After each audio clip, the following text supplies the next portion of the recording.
Let's take some ice cream. Tim, would you like some ice cream and a brownie? Maybe a little bit. Okay. I think I'm gonna sit over here actually, so I'm like closer.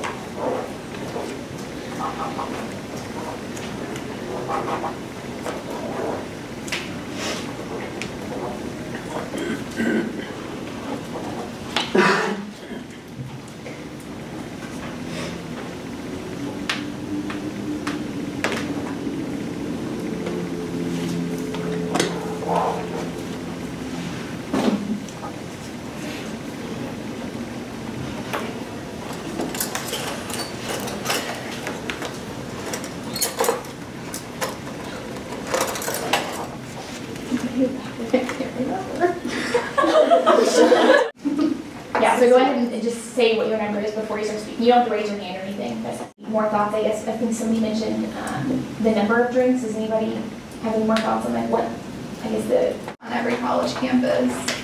I mean, private schools maybe not so much, but. What'd you say? Week and you're just like, oh, I just want to drink and have fun, and it's a way to like get that out of your mind and being more positive. Okay.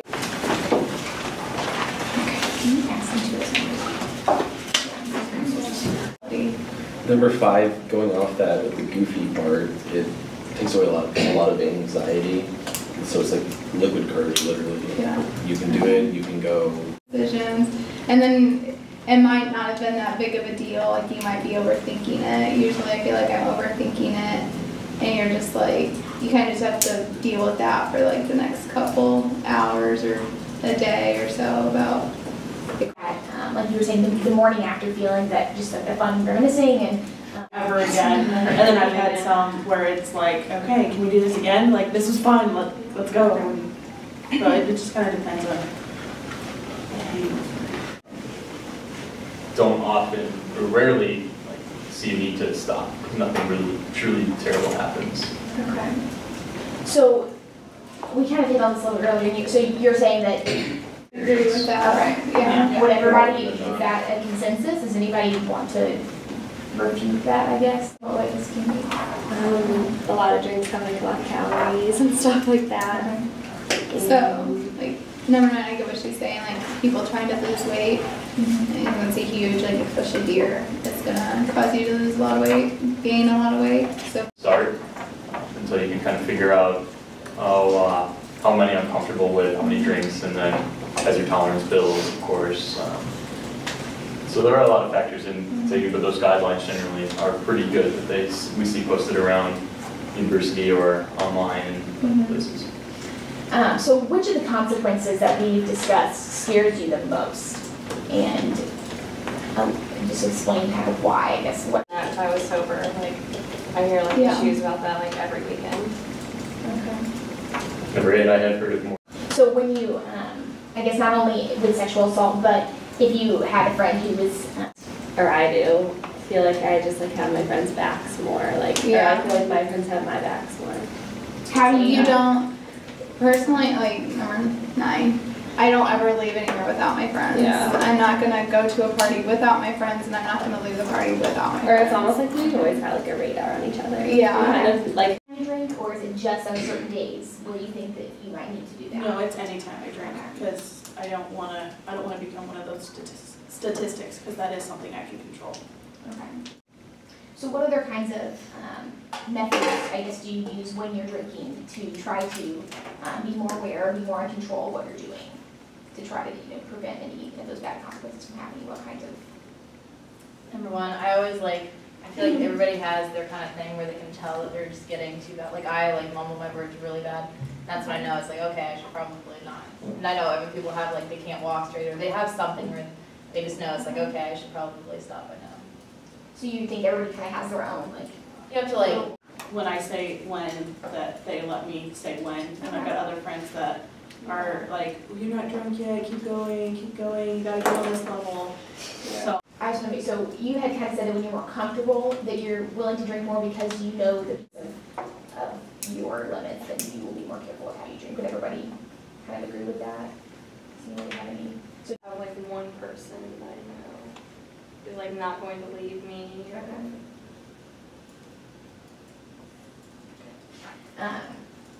So, I have another good question, but, so when we were talking about friends, I guess, would you say that you frequently or regularly have your friends' backs? We're talking about how, they kind of take care of you guys. So I think we just drink and just kind of. I mean, unless it's someone's birthday or something, and like they're absent. Then you have like Yeah. a baby set, like usually, I mean, around here you don't really. Yeah. Growing up on her hair, and I like went up, she was like by herself, so I like pulled her up and put her hair back, and I was like, hey, like, do you have any friends I can call for you? And I like tried to help her like find somebody, because she's like by herself, so I guess it just goes into kind of being a Yeah, good if you saw person. something like that going on, especially if it was a young woman. Yeah, if it's somebody wanna help alone, I her. feel like that would be different. Yeah. In number 5, I think it depends on how much I've been drinking. Okay. Like if I'm beyond comprehension, then, that's, Blindly. yeah, I'm just like, oh, whatever. Okay. Everybody's Yeah, fine, because yeah. I'm fine. If they had a drink at dinner, or when we were out, like at like a family function or something like that, they would always let us taste it, so we knew what it tasted like. But they definitely wouldn't let us have anything until we were 21. But so like for me personally, what that did is it let me taste alcohol, know what it was, so I didn't go and try to explore it by myself. So I don't feel the need to get drunk, because I guess it wasn't ever one of those things where it was like the thrill of doing it. On campus, from what you guys have seen, either on TV, signage, any kind of, media advertisements, have you guys, heard that you guys can remember, I guess, seeing or hearing, about alcohol? Whether that's, Hey, you shouldn't do this because this is awful. Unrealistic. Yeah, Number exactly. 9, yeah, I think Ball State's really good about like not saying like you shouldn't do it, but they're just making you more aware of like they have a solo cup thing like in the health center, like this is how much it is, like a shot of beer, like a shot of liquor, whatever would be wherever at the bottom. And I think they're just making you more aware of like how much you really could be drinking versus how much you think you are drinking. I think the best, number 10, I think the best like way to like show the consequences of it is those commercials that are like the text, like when he was like texting, wait, that's not even what we're talking about. More realistic, better to say like you can't drink rather than be like, Okay. okay, here's some safety ways you can go about doing that. so, yeah, it's more, a little more realistic, more informational, and, Marathon, not a sprint. and the other thing I heard was just that are, maybe very traumatic, that are very like shocking. Yeah. And I think that's, Yeah. yeah, I think more things are geared towards like just thinking about it, not To do it.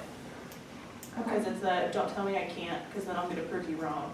Okay, yeah. I know that's my personality. Would everybody agree with that? So maybe more of a, like, solution, here's a better way, than saying you can't. The ones against drinking or the ones that promote drinking? The ones, so from alcohol companies, from any kind of alcohol, business or company, does that affect at all, positively or negatively, the way that you drink? We're good, so thank you guys for all your thoughts and for being